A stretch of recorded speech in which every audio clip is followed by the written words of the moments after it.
Al Qaeda ने महामंडलेश्वर को phone पर दी धमकी, दर्ज हुई एफआईआर।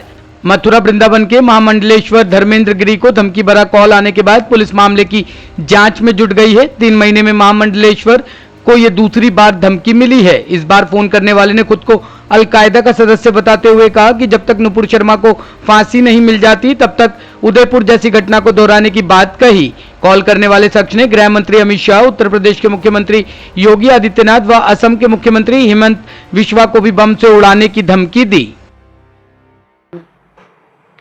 आज शाम लगभग 7:53 पर एक अननोन नंबर से मुझे फ़ोन आया और जिसमें बोला गया कि मैं प्राइज़ दूंगा। मैंने पूछा क्या प्राइज़ दोगे, तो मुझे बताया गया कि जैसे उदयपुर में दर्जी की हत्या की गई है उसी तरीके का बहुत जल्द एक प्राइज़ और दूंगा। मैंने अनजान बनकर उससे बात करना शुरू किया, तब उसमें बोला गया कि वो योगी जी को भी बम से उड़ा देगा और अमित शाह को और असम के मुख्यमंत्री को भी बम से उड़ा देगा और कुछ साधु संतों का भी नाम लिया उसने। तो इस तरीके की जो घटना मेरे साथ शाम को फ़ोन पर एक अनजान नंबर से की गई है, जिससे मैं बुरी तरह से आहत हूँ, क्योंकि ये आतंकवादी और जिहादी इस तरीके के जो विशेष धर्म के लोग हैं इस तरीके से जो देश में माहौल ख़राब कर रहे हैं। और उसने बोला कि नुपुर शर्मा को जब तक नरेंद्र मोदी फांसी नहीं देंगे तब तक हम प्राइज़ देते रहेंगे और कम से कम 21 हमको हत्या करनी है इस तरीके से। और बताया गया कि जो हत्या है, अब जो हमारा ग्रुप है वो हमारा अलकायदा से हम जुड़े हुए हैं और हमारे आका का जैसे ही फ़ोटो आएगा, जिसका भी आएगा उसको उसी दिन काट दिया जाएगा। तो मेरा मानना है कि क्योंकि मैं 12 मार्च 2022 से अपनी यज्ञशाला में, अपने आश्रम में महेश्वर धाम में भारत को हिंदू राष्ट्र घोषित करने के लिए श्री राम महायज्ञ नियमित मेरा चल रहा है।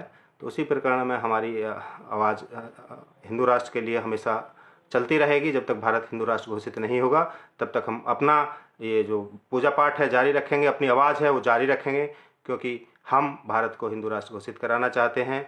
उसके लिए अगर इस तरीके का कोई हमें मतलब गलत तरीके से कुछ भी हमारे साथ घटना कोई घटित होती है तो उसका जो जिम्मेदार है वो शासन और प्रशासन होगा, क्योंकि पूर्व में भी एफआईआर हो चुकी है, मैं एफआईआर करा चुका हूं। और दूसरी तरफ जो कार्रवाई है, क्योंकि ये पूरे देश का मामला हो चुका है, उसमें सभी लोग शामिल हो चुके हैं, अब बात आ ही चुकी है, तो अब हमारी ये जंग जारी रहेगी। हमें इस बात का डर नहीं है कि कल को हमारी हत्या होती है, लेकिन ये जिस तरीके से कृत्य करते जा रहे हैं इस पर सरकार को तुरंत संज्ञान लेना चाहिए और इसके लिए एक विशेष कानून बनाना चाहिए। हम बहुमत के आधार पर अपना हिंदू राष्ट्र घोषित करेंगे। हम डरने वाले नहीं हैं किसी से, हमने चूड़ियाँ नहीं पहन रखी हैं कि किसी की धमकी से हम डर जाएंगे, लेकिन शासन प्रशासन को भी अपना काम समय पर करना चाहिए जिससे कि कोई अनहोनी और ना घटे। इसी के लिए मैं अभी थाने में इसको लेकर प्रार्थना पत्र देने जा रहा हूँ। धन्यवाद। ममता बनर्जी की सुरक्षा में बड़ी सेन, दीवार फांदकर सीएम के आवास परिसर में घुसा शख्स हुआ गिरफ्तार। पश्चिम बंगाल की मुख्यमंत्री ममता बनर्जी के कोलकाता के कालीघाट स्थित आवास पर बीती रात उस समय भारी सुरक्षा उल्लंघन हुआ जब एक व्यक्ति दीवार फांदकर परिसर में घुस गया। अधिकारियों ने बताया कि वह रात भर परिसर में रहा और पुलिसकर्मियों ने उसे गिरफ्तार कर लिया।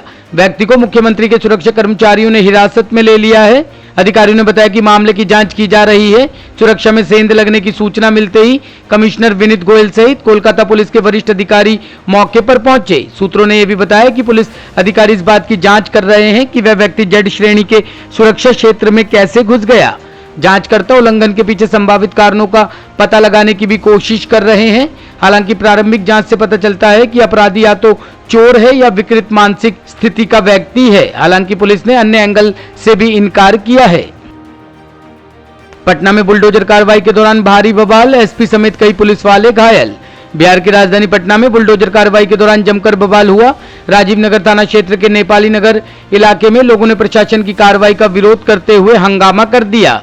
इस दौरान लोगों ने एक ठेले में आग लगा दी और जमकर पथराव भी किया।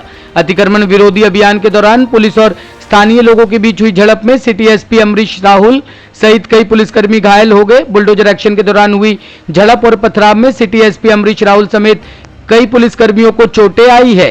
आक्रोशित लोगों ने जेसीबी में भी तोड़फोड़ की है। फिलहाल इलाके में तनाव का माहौल है, जिसको देखते हुए भारी पुलिस बल तैनात किया गया है। अरे बाप रे, उनको थोड़ा कट गया है मेरा हाथ पर। हाँ, लेकिन यहाँ पर कुछ भी ऐसा नहीं हुआ है, उन लोग के कारण नहीं हुआ है, मेरे अपने गलती के कारण हुआ है। तो बाकी नॉर्मल है, सिचुएशन को नॉर्मल हम इलाज करा के उन लोग नहीं किया है, आगे अपनी गलती करा। तो तुम लोग यहाँ पर अरे हम चल रहे हैं, मेरा बात सुनो। इम्पोर्टेंट ये है कि यहाँ पर काम चलता रहे, फोर्स ज्यादा अग्रेसिव न हो, ठीक है सब। ओवैसी बोले, हम दोहिम दर्जे के लोग नहीं, हमारे बच्चों को पंचर बनाते देखना चाहती है शिवराज सरकार। एआईएमआईएम के मुखिया असदुद्दीन ओवैसी ने मध्य प्रदेश की शिवराज सरकार पर जमकर निशाना साधा। उन्होंने कहा कि तुम मुसलमानों के बच्चों को टायर पंचर बनाते देखना चाहते हो, तुम बर्दाश्त नहीं कर सकते कि मुसलमान का बच्चा डॉक्टर, आईएएस, आईपीएस, इंजीनियर बन जाए। ओवैसी ने कहा कि पैगाम देने आया हूं कि टायर का पंचर अगर बाप बनाएगा तो बेटा गाड़ी खरीद कर गाड़ी चलाएगा, ये हमारा हौसला और ख्वाब है। फिर मध्य प्रदेश में अपर प्राइमरी में आप देख लीजिए कितने मुसलमान हैं। 4% हमारे बच्चे और बच्चियां एनरोल्ड हैं अपर प्राइमरी में। सेकेंड लेवल पर सिर्फ 3.7 है, हायर एंड सेकेंडरी लेवल पर 3.44 है। और अगर आप हायर एजुकेशन में चले जाएंगे तो पूरे मध्य प्रदेश में 21,80,000 के करीब बच्चे तालीम हासिल करते। 21,80,000 हायर एजुकेशन में, डिप्लोमा, डिग्री, पोस्ट ग्रेजुएशन और पीएचडी। बताओ मुसलमानों का कितना तनासुब है? सिर्फ 44,290 है। कौन जिम्मेदार है इसका? आप कहते हैं कि मुसलमान जज्बाती है, जो मुसलमानों से नफरत करते हैं कि मुसलमान गरीब है, पढ़ता नहीं है। अरे अगर मैं गरीब हूं इसलिए गरीब हूं कि तुमने मुझे मेरा गरीबी मेरा मुकद्दर बनाकर रख दिया। अगर मैं गरीब हूं और मेरे बच्चे और बच्चियां नहीं पढ़ते, इसलिए नहीं पढ़ते कि तुम हमारी औलाद को पढ़ाना नहीं चाहते, तुम उनकी तरक्की के दुश्मन हो। तुम बर्दाश्त नहीं कर सकते कि मुसलमान का बच्चा डॉक्टर, इंजीनियर और आईपीएस और आईएएस ऑफिसर बन जाए। तुम उसको वही टायर का पंक्चर बनाकर देखना चाहते हो। असदुद्दीन ओवैसी ये पैगाम देने आया है कि टायर का पंक्चर अगर बाप बनाएगा तो बेटा गाड़ी खरीद कर गाड़ी चलाएगा इंशाअल्लाह ताला। ये हमारा हौसला है, ये हमारा ख्वाब है। और जब हम ये बात को बयान करते हैं तो मुझ पर इल्जाम लगा दिया जाता है कि असदुद्दीन ओवैसी और मजलिस इत्तेहादुल मुस्लिमीन भड़काऊ भाषण दे रही है। मैं भड़काऊ भाषण नहीं देता हूं, मैं आवाम के दरमियान में आकर आवाम के दिलों में जो जज्बात है उसको अपनी जबान से बयान करता हूं। अगर कोई सोया हुआ है तो मैं उसको जगाता हूं, अगर किसी को अपना हक नहीं मालूम तो उसके हक की बात करता हूं। मेरा काम शऊर को बेदार करना है, मेरा काम नौजवानों को खड़ा कर देना है और उनसे कहना है कि तुम भारत में, मध्य प्रदेश में दूसरे दर्जे के शहरी नहीं हो, तुम अव्वल दर्जे के शहरी हो। अगर तुम्हारा घर गिरता है तो तुम्हारे घर के एक ईंट की कीमत होनी चाहिए।